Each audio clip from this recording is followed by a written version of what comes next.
조갑제TV 시청자 여러분 안녕하십니까? 저는 조갑제닷컴의 조세별입니다. 2023년 5월 24일 오전 11시를 가리키고 있습니다. 박민식 국가보훈처장이 자신의 인사청문회 자리에서 이승만 건국 대통령에 대한 확고한 소신을 드러냈습니다.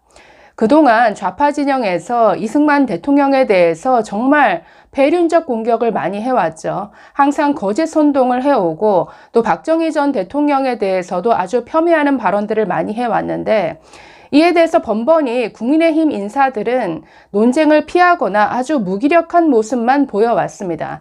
늘 역사 전쟁에서 지는 모습만 보여왔는데 그와 대조적으로 아주 자신 있게 자신의 소신을 드러내서 참 반가웠습니다. 자, 이 내용을 좀 소개해 드리겠습니다.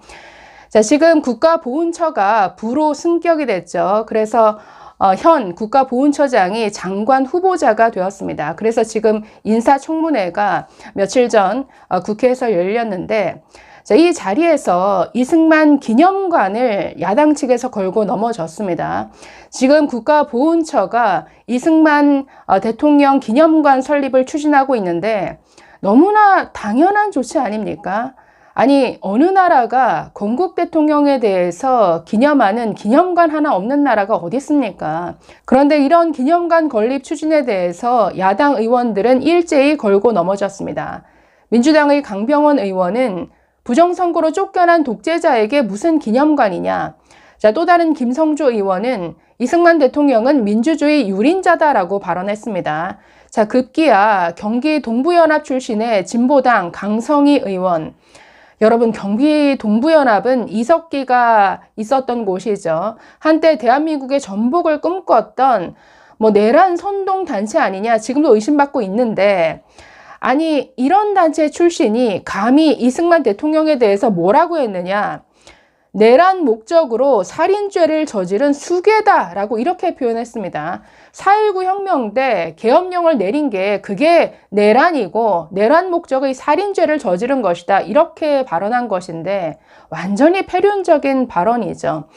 자, 이런 이승만 대통령을 폄하하고 이런 기념관 건립에 반대하는 발언이 이어지자 자, 이에 대해서 박민식 보훈처장 당당하게 자신의 소신을 드러냈습니다. 자, 이렇게 말했습니다. 역사가 화해하는 장면이 될 수 있다. 즉 대통령 기념관 건립이 곧 역사가 화해하는 장면이 될 것이다 라고 하면서 역사 전쟁의 도화선이 되어서는 안 되고 그렇게 할 생각도 없다. 오히려 이 기념관 건립은 대한민국이 과거에 발목 잡히지 않고 미래 통합의 길로 가는 촉매제가 될 수 있을 것이다 라고 언급했습니다. 그리고 이승만 대통령은 독립지사고 건국훈장 1등급을 받았다. 또 초대 대통령이라는 사실은 역사적인 사실이다. 과가 있긴 하지만 그런 큰 업적이 있는 분에게 기념관 하나 없는 게 맞습니까? 라고 이렇게 반문했습니다. 사실 이 발언 자체가 대단할 것도 없고 지극히 상식적인 답변인데 그럼에도 불구하고 이게 돋보인다라고 제가 생각했던 것은 그동안 좌파들이 얼마나 이승만 죽이기를 해왔습니까? 이게 역사 전쟁에서 너무나 중요한 문제이기 때문이죠. 이승만을 폄훼하고 공격을 해야 이 뭔가 대한민국의 정체성, 정통성을 무너뜨릴 수 있기 때문에 그렇게 이승만 죽이기를 해왔습니다. 그런데 그런 거짓 선동을 할 때마다 폐륜적 공격이 있을 때마다 이 국민의힘을 비롯한 이 여권 인사들은 너무나 무기력하고 그냥 끌려다니는 모습만 보여왔습니다. 그래서 그런 모습을 생각하면 이런 지극히 당연한 발음이 참 대단한 소신으로 보이는 것, 자, 이것 또한 좀 한편에서는 씁쓸하기는 합니다. 자, 그러나 이런 잇따른 야당 의원들의 황당한 공격에 대해서 맞서는 모습을 보였는데 아까 그 진보당 김성희 의원 내란죄다, 내란 목적의 살인죄다 이런 발언에 대해서는 전혀 동의할 수 없다. 이승만 대통령을 내란 목적 살인죄의 수괴로 생각하는 것은 이거는 도저히 받아들이기 어렵다. 이렇게 당당하게 맞서는 모습을 보이기도 했고 이 이승만 기념관 건립에 대해서도 기념관을 건립해야 되는 게 저의 개인적 소신이다 라고 아주 연거푸 당당하게 이렇게 밝혔습니다. 제가 이승만 대통령에 대한 좌파의 공격을 폐륜, 배은망덕으로 저는 표현을 하는데 아니, 이승만 대통령이 없었으면 오늘날 우리가 존재했겠습니까? 그 혼란한 해방 전국에서 이승만이라는 존재가 없었으면 건국 자체가 불가능했죠. 그리고 여기에 유엔과 미국을 끌어들여서 이렇게 남한만의 이런 선거를 치러내고 건국을 하고 이어서 6.25 전쟁에까지 이 유엔군과 미국을 끌어들일 수 있었던 것, 그럼으로써 이 대한민국을 지켜냈기 때문에 오늘날 우리가 있는 것인데, 이런 고마움도 모르고 공격을 하는 것은 그야말로 패륜, 배은망덕이죠. 자, 그래서 정말 당당히 앞으로 이승만 대통령 그리고 박정희 대통령, 이 두 대통령에 대해서는 이 우파 진영에서 정말 확실한 어떤 확고한 역사관을 가지고 이 좌파 공격에 맞서야 되는데, 그런 부분은 참 국민의힘 측에도 참 아쉬운 부분입니다. 자, 이 외에도 인사청문회에서 이런 질문이 나왔습니다. 이승만 대통령, 고 백선엽 장군, 그리고 월북한 김원봉 지사, 이 세 사람을 언급하면서 이 세 분 모두 국가보훈부의 예우 대상이냐라고 질문했습니다. 국민의힘 김희곤 의원이 질문했는데, 자, 이에 대해서 박민식 후보자는 김원봉 지사만 대상이 아니다라는 답변을 내놨습니다. 자, 이렇게 말합니다. 이승만 대통령은 1등 건국 공로 훈장을 받은 상태이고, 백선엽 장군은 6.25 전쟁 때 대한민국을 지키고 구한 장군이기에 당연히 받아야 한다. 자, 그런데 김원봉 지사는 여러 가지 활동을 했습니다만 북한 정권과 너무 직결되기 때문에 상당히 국민적 공감대를 얻기에는 아직 부족하다라고 선을 그었습니다.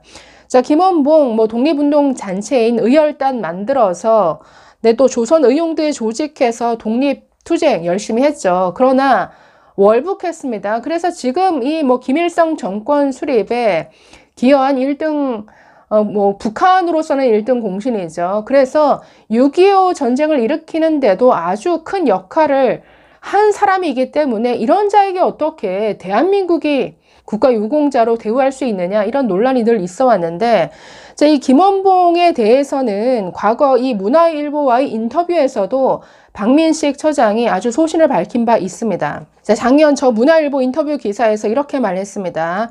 김원봉이 1919년 의열단을 창설해 23차례나 폭탄 투척과 유인 암살을 주도하며 독립운동을 했다고는 하지만 1948년 월북 후에 북한 정권 수립에 참여하고 6.25 남침전쟁에 개입하는 등 동족 학살의 큰 책임이 있다. 2015년 더불어민주당 당대표 시절에 마음속으로나마 최고급의 독립유공자 훈장을 달아드리고 술 한잔 바치고 싶다라고 말한 데 이어서 문재인이 말한 거죠. 이 문재인의 이 발언, 그리고 이어서 현충일에도 그를 언급한 것은 보훈의 큰 기둥인 호국의 관점에서 이 문재인의 발언은 부적절하다고 생각한다. 이렇게 소신을 드러낸 바 있습니다. 자, 제가 이 박민식 보훈처장을 사실은 상당히 눈여겨봐왔는데, 이분의 행보가 아주 반듯하고 좀 감동을 주는 부분이 있었습니다. 이분이 지난해 국가보훈처장에 임명되고 나서 바로 6월 달이 이제 호국의 달이죠. 그달 몸소 이 국립현충원을 아주 직원들과 함께 찾아서 아주 정화활동을 벌이고 하나하나 그 비석을 닦고 청소하고 그리고 헌화하는 이런 모습을 보였습니다. 자, 이어진 6.25, 그러니까 작년 6.25 기념일을 앞두고는 또 여러 천안함 유족이라든가 천안함 생존 장병들을 이 대통령실에 초청해서 아주 대접하는 이런 행사까지 치렀는데, 그간의 행보가 아주 정말 이 제복 입은 사람들을 바로 아주 올바로 대우하겠다라는 이런 신념이 느껴지는 이런 행보를 보여왔습니다. 자, 이 외에도 이분만큼 이 국가보훈처장이라는 자리에 어울리는 사람이 없다라고 생각을 해왔는데, 이분의 부친 자체가 독립운동을 했던 분입니다. 이뿐 아니라 베트남전에 참전해서 이 베트남 전장에서 전사하신 분인데, 자, 과거 문화일보와의 인터뷰에서 부친에 대해서 이런 소회를 밝혔습니다. 아버지가 베트남 전쟁에 참전해 제가 7살 때 전사를 하셔서 어머니가 6남매를 어렵게 키우는 모습을 지켜봤습니다. 전몰 군경 자녀로서 국가를 위한 숭고한 희생의 가치와 유가족들의 아픔, 생계 등의 현실적인 어려움, 그리고 그분들께 정성으로 보답하는 보훈의 중요성을 그 누구보다 깊이 이해하고 있습니다. 어릴 때 아버지께서 전사하시고 받은 느낌을 돌이켜 생각해 보면 아버지 없는 자식으로서 국가의 도움을 받는다라는 게 뭔가 부끄러운 느낌, 죄책감 같은 것이었습니다. 저는 국가유공자와 보훈가족이 나라를 위한 헌신에 자긍심을 가지는 나라를 꼭 한번 만들어 보고 싶은 소명의식이 있습니다라고 이렇게 답변했습니다. 정말 이분만큼 이 자리에 적합한 분은 없는 것 같습니다. 자, 그래서 보훈처장이 아닌 국가보훈부, 승격이 됐죠. 국가보훈부 장관으로서도 앞으로 참 소신 있는 행보를 계속 보여주기를 기대해 봅니다. 감사합니다.